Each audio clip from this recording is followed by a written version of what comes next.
ذرية من حملنا مع نوح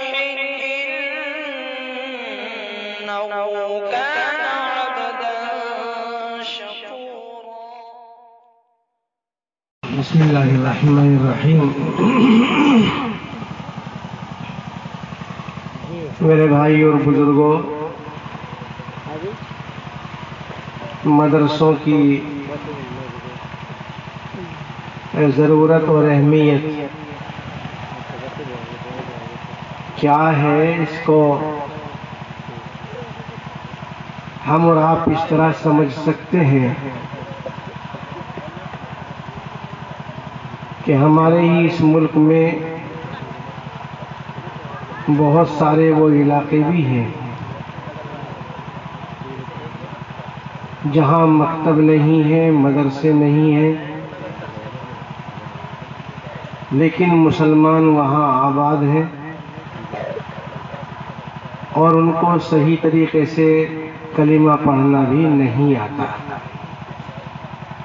کل ہی بھورا کے کچھ احباب مدرسے میں تشریف لائے تھے اور انہوں نے پنجاب کے کچھ علاقوں کے احوال بیان کیے. آپ ہی کے بھائی ہیں، بھینسیں رکھتے ہیں اور صرف یہ جانتے ہیں کہ ہم مسلمان، اپنی برادری کا نام بھی جانتے ہیں، لیکن مسلمان لفظ سے آگے انہیں اور کچھ معلوم نہیں ہے. جب کلمہ تک معلوم نہیں ہے تو نماز کا تو سوال ہی پیدا نہیں ہوتا. قرآن کریم کی سورتوں کے علم کا بھی سوال پیدا نہیں ہوتا. اللہ کا شکر ہے ہمارا یہ علاقہ مدرسوں سے، مکتبوں سے، مسجدوں سے آباد ہے، اور یہ جو دینداری آپ کو نظر آتی ہے، جماعتوں کی چہل پہل، جماعتوں میں نکلنا آنا جانا، مستورات میں دینداری، یہ سب انہی مکتبوں کا اور مدرسوں کا طفیل ہے، چاہے کہنے والے کچھ بھی کہتے رہے. دین کی بنیاد جو مضبوط ہوتی ہے وہ مدرسوں اور مکتبوں سے ہی ہوتی ہے. دین کے کام تو بہت سارے ہیں، لیکن بنیادی جو کام ہے وہ مکتبوں اور مدرسوں سے ہی ہے. یہی وجہ ہے کہ حضور اکرم صلی اللہ علیہ وسلم نے مکہ مکرمہ میں دار ارقم میں حضرت ارقم رضی اللہ عنہ کے گھر میں تعلیمی سلسلہ شروع کیا. مدینہ منورہ میں مسجد نبوی سے متصل صفہ، چاہے آپ اس کو مدرسہ کہیں یا کہنے والے اس کو قیام گاہ کہہ لیں، مدرسہ ہو یا قیام گاہ ہو، ہے مدرسہ ہی. مدرسوں میں کچھ کمرے ہوتے ہیں جہاں طلباء ٹھہرتے ہیں، کچھ کمرے ہوتے ہیں جہاں بچے پڑھتے ہیں. تو اس کا مطلب یہ نہیں ہے کہ جہاں بچے پڑھتے ہیں وہی مدرسہ ہے اور جہاں ٹھہرتے ہیں وہ مدرسہ نہیں ہے. ضرورتیں ایک دوسرے سے جڑی ہوئی ہیں. ہمارے جسم میں علم سے جو اعضاء جڑے ہیں وہ سارے کے سارے سر میں ہیں، سر اور چہرے میں. آنکھ سے علم حاصل ہوتا ہے یہ چہرے میں، کان سے علم حاصل ہوتا ہے یہ چہرے میں، ناک سے علم حاصل ہوتا ہے یہ چہرے میں، زبان سے علم حاصل ہوتا ہے یہ چہرے میں. تو علم سے متعلق جو اعضاء ہیں وہ سارے کے سارے سر میں موجود ہیں. لیکن اس کا مطلب یہ نہیں ہے کہ پیٹ کی ضرورت نہیں، ٹانگوں کی ضرورت نہیں، ہاتھوں کی ضرورت نہیں. اگر اتنا سر کاٹ دیا جائے اور کہے گا یہی بس اصل انسان ہے تو اس کا وجود ہو ہی نہیں سکتا. تو کہنے کا منشا یہ ہے کہ چاہے قیام گاہیں ہوں، ہاسٹل جسے کہتے ہیں، یا درسگاہیں ہوں جہاں پڑھایا جاتا ہے سب کا سب مدرسہ ہی۔ تعلیم چاہے مسجد میں ہو تو بھی مدرسہ، اور بچے ہاسٹل میں ٹھہرتے ہوں وہ بھی مدرسہ، بلکہ جہاں پیشاب پاخانہ کرتے ہیں وہ بھی مدرسہ ہی کا جز ہے۔ جیسے ہمارے جسم میں پیٹ میں گندگی بھری ہوئی ہے مگر کوئی اس کو اپنے سے الگ نہیں کر سکتا، تو میرے بھائی اور بزرگوں، مدرسہ نام ہے جہاں سے علم آدمی کو ملتا ہے یا علم حاصل کرنے میں مدد ملتی ہے۔ تو آپ نے صفہ چبوترا اس کے لیے مختص کیا، طلبہ وہاں ٹھہریں گے، باہر سے آنے والے صحابہ وہاں ٹھہرتے تھے، اور ان کی جو کیفیات احادیث میں آتی ہیں وہ تو عجیب و غریب ہی ہیں۔ بعضوں کے پاس ایک ہی چادر تھی، صرف ایک ہی چادر، اس کو یہاں گلے میں باندھ لیا کرتے، نیچے سے لا کے اور یہاں گلے میں باندھ لیا۔ اتنی چھوٹی ہوتی تھی کہ یوں پکڑ کے رہتے تھے، کبھی ٹانگیں نہ کھل جائے۔ یہ کیفیت ان صحابہ کی احادیث میں آتی ہے، بلکہ یہاں تک بھی حدیث میں موجود ہے کہ اس زمانے میں نماز پڑھنے کے لیے مرد اور عورتیں مسجد میں آیا کرتی تھی، آگے والے حصے میں مرد، پیچھے والے حصے میں عورتیں۔ تو ایک مرتبہ حضور اکرم صلی اللہ علیہ وسلم نے فرمایا عورتوں سے کہ جب سجدے سے اٹھتے ہیں تو اپنا سر تھوڑا بعد میں اٹھایا کریں۔ مرد اپنا سر پہلے اٹھائیں گے سجدے سے، اور تم تھوڑا ٹھہرا کرو، بعد میں سر اٹھایا کرو۔ اور اس کی وجہ یہ، بیچ میں اس زمانے میں آڑ نہیں تھی، دیوار نہیں تھی، اس وقت تک پردے کے احکام نازل نہیں ہوئے تھے، اکٹھے ہی پڑھتے تھے، بس آگے پیچھے کا فرق تھا۔ تو چونکہ مردوں کے پاس کپڑے مکمل نہیں تھے، پورے نہیں تھے، یہ بات احادیث میں موجود ہے، اس لیے ان کو حکم دیا کہ تم تھوڑا سر دیر میں اٹھائے۔ یہ کیفیت تھی ان صحابہ کی جو علم حاصل کرنے کے لیے آپ کی خدمت میں حاضر ہوا کرتے تھے۔ کوئی 20 دن ٹھہرتا، کوئی مہینہ ٹھہرتا، کوئی زیادہ ٹھہرتا، جیسی جس کی ضرورت ہوتی ٹھہرتے علم حاصل کرتے۔ تو میرے بھائیو، یہ ہے بنیاد علم مدرسوں کی، یہ ہے ابتدا علم مدرسوں کی۔ مکہ مکرمہ میں دار ارقم ہے، مدینہ منورہ میں صفہ اور مسجد نبوی علی صاحبہا الصلاۃ والسلام۔ تو بھائی ہمارا ہر مدرسہ مسجد اور ہماری ہر مسجد مدرسہ، دونوں چیزیں ساتھ ساتھ چلتی ہیں۔ تو یہاں اسی مدرسے کی اور مسجد کی بنیاد رکھی گئی ہے۔ جن لوگوں نے زمین دی ہے، جتنی بھی دی، انہوں نے تو ایسی تجارت اور ایسا سودا کر لیا جس میں نقصان کا سوال ہی پیدا نہیں ہوتا۔ یرجون تجارت لن تبور، قرآن کریم میں آیا۔ جو اپنے مالوں کو اللہ کے راستے میں خرچ کرتے ہیں، اللہ کا راستہ بھی بہت عام ہے، صرف مسجد اور مدرسہ ہی نہیں ہے، جہاں بھی اللہ کا حکم آیا وہاں مال خرچ کریں۔ تو یہ ایسی تجارت، ایسا سودا، ایسا کاروبار ہے جس میں گھاٹے کا سوال ہی نہیں ہے، لن تبور، اللہ فرماتے ہیں خود، اس میں گھاٹا نہیں ہے۔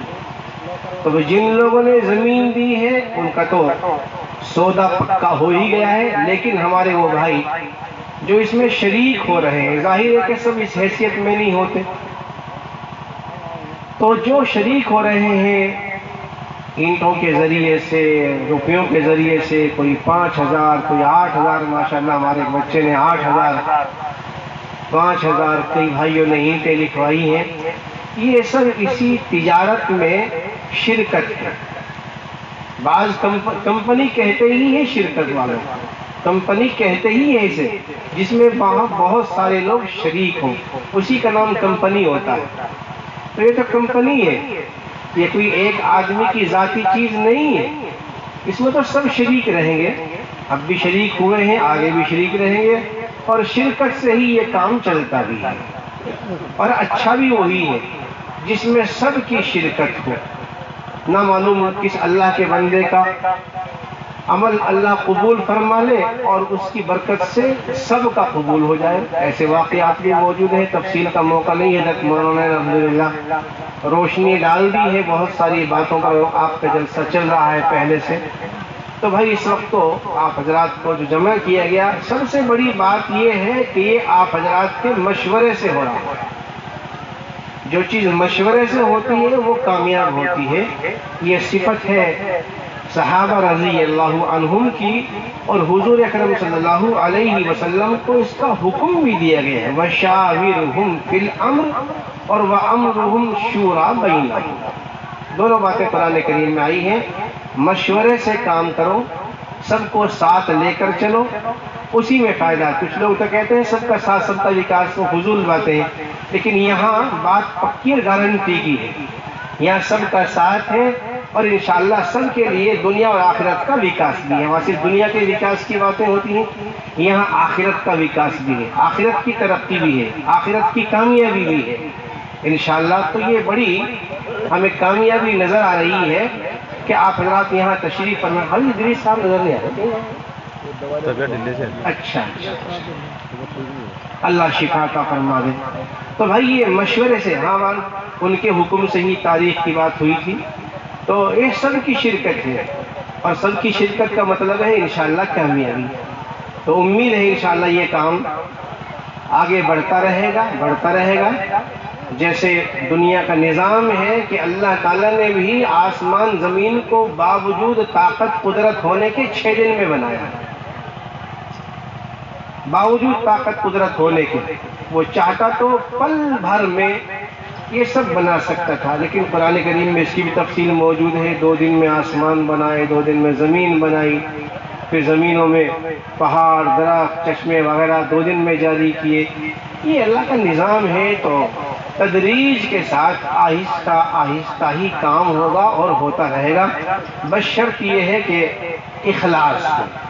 جس چیز میں اخلاص ہوتا ہے وہ الحمدللہ کامیابی کی ضمانت ہوتا ہے۔ تو آپ حضرات اخلاص کے ساتھ اور ضرورت کے ساتھ اس کام کو کر رہے ہیں، ضرورت بھی ہے، اور امید ہے انشاءاللہ کہ ہمارے حافظ طاہر صاحب، قاری طاہر صاحب، جن کے بارے میں آپ نے سن لیا، محنتی آدمی ہیں، تو حضرت مولانا سید محمود مدنی دامت برکاتہم فرماتے ہیں کہ 2 چیزیں جہاں ہوتی ہیں وہاں کامیابی پکی ہے، محنت اور ایمانداری، محنت اور ایمانداری۔ تو دیانت کو اور محنت کو انشاءاللہ کامیابی کو کوئی چیز روک نہیں سکتی ہے، شرط یہ ہے کہ دونوں چیزیں ساتھ ساتھ چلیں، ایمانداری ہو، دیانتداری ہو، امانتداری ہو، اور ساتھ ساتھ میں محنت ہو، سستی کاہلی نہ ہو، دوسروں کے اوپر کام ڈال کر آرام سے بیٹھ جانا یہ چیز نہ ہو، بلکہ خود اس میں شریک رہیں، تو انشاءاللہ امید ہے کہ کام آگے بڑھے گا۔ الحمدللہ رب العالمین والصلاة والسلام علی سید الانبیاء والمرسلین وعلی آلہ واصحابہ اجمعین۔ ربنا آتنا فی الدنیا حسنہ وفي الآخرة حسنة وقنا عذاب النار۔ ربنا اغفر لنا ذنوبنا وإسرافنا في أمرنا وثبت أقدامنا وانصرنا على القوم الكافرين۔ رب اغفر وارحم وأنت خير الراحمين۔ رب اجعلني مقيم الصلاة ومن ذريتي ربنا وتقبل دعاء۔ ربنا اغفر لي ولوالدي وللمؤمنين يوم يقوم الحساب۔ ربنا هب لنا من ازواجنا وذرياتنا قرة اعین واجعلنا للمتقین اماما۔ اے اللہ ہماری خطاؤں کو معاف فرما، خطاؤں کو معاف فرما، ہمارے گناہوں کو معاف فرما۔ اللہ نہ معلوم کتنی غلطیاں ہم سے بھول کر ہوئی، اور نہ معلوم کتنے گناہ ہم نے جان بوجھ کر کیے ہیں، بہت کیے ہیں، بہت کیے ہیں۔ اللہ تو بڑا رحیم ہے، بڑا کریم ہے، بڑا مہربان ہے، گناہوں کو دیکھتا ہے، درگزر کرتا رہتا ہے، معاف کرتا رہتا ہے۔ اللہ ہم بھکاری ہیں، ہم سوالی ہیں، تیرے سامنے ہاتھ پھیلا کر معافی کی بھیک مانگ رہے ہیں۔ اللہ ہمیں معافی عطا فرما دے، اللہ ہمیں معافی عطا فرما دے، اللہ معافی عطا فرما دے، ہمیں آئندہ گناہوں سے محفوظ فرما، اللہ گناہوں سے ہماری حفاظت فرما۔ اللہ گناہوں سے ہماری حفاظت فرما۔ ہمارے اس مجمع میں ہمارے بڑے بزرگ بھی موجود ہیں، چھوٹے چھوٹے بچے بچیاں بھی موجود ہیں، معصوم ہیں، ہمارے نوجوان بھی ہیں، نیک صالح نوجوان ہیں۔ اللہ تو جانتا ہے کہ کس کے دل میں کیا ہے، اپنے فضل و کرم سے ہماری اس مجموعی تعداد کو قبول فرما کر اللہ ہماری دعاؤں کو قبول فرما لے، دعاؤں کو قبول فرما لے، ہمیں اچھا سچا مسلمان بننے کی توفیق عطا فرما، ایماندار مسلمان بننے کی توفیق عطا فرما، ہر قسم کی خیانت سے، بے ایمانی سے حفاظت فرما، کسی کا حق دبانے سے، کسی کا حق مارنے سے اللہ حفاظت فرما، ہمارے ذمے جس کا بھی کوئی حق ہے اللہ اس کو ادا کرنے کی توفیق عطا فرما دے۔ اے اللہ ایمان پر قائم فرما، خاتمہ ایمان پر فرما، عزت کی زندگی عطا فرما، ہمارے بیماروں کو شفا عطا فرما۔ اس مجمع میں ہمارے جو بھائی بیمار ہیں، یہ ہمارے گاؤں میں ہماری مستورات، ہماری بچیاں، ہمارے بزرگ بیمار ہیں، اللہ سب کو شفا عطا فرما، اللہ سب کو شفا عطا فرما دے، اللہ تندرستی عطا فرما دے۔ جہاں جہاں بھی ہمارے متعلقین، ہمارے ملنے جلنے والے، ہمارے دوست احباب، ہم سے تعلق رکھنے والے، یا جنہوں نے ہم سے دعاؤں کے لیے کہا یا نہیں بھی کہا، اللہ سارے بیماروں کو شفا عطا فرما دے، اللہ اس گاؤں پر رحم فرما دے، اتفاق اتحاد پیدا فرما دے، گاؤں میں خیر و برکت کے فیصلے فرما، برائیوں سے حفاظت فرما، اللہ ہر قسم کی برائی سے ہمارے اس پورے گاؤں کی، پورے علاقے کی حفاظت فرما۔ مسجد اور مدرسے کی بنیاد رکھی گئی ہے، اللہ تیرے بھروسے پر رکھی گئی ہے، ہمارے پاس کچھ بھی نہیں ہے، جو کچھ ہے وہ بھی تیرا ہی دیا ہوا ہے۔ اے اللہ تیرے اعتماد پر، تیرے اوپر بھروسہ کرتے ہوئے یہ کام شروع کیا گیا ہے، اپنا فضل فرما دے۔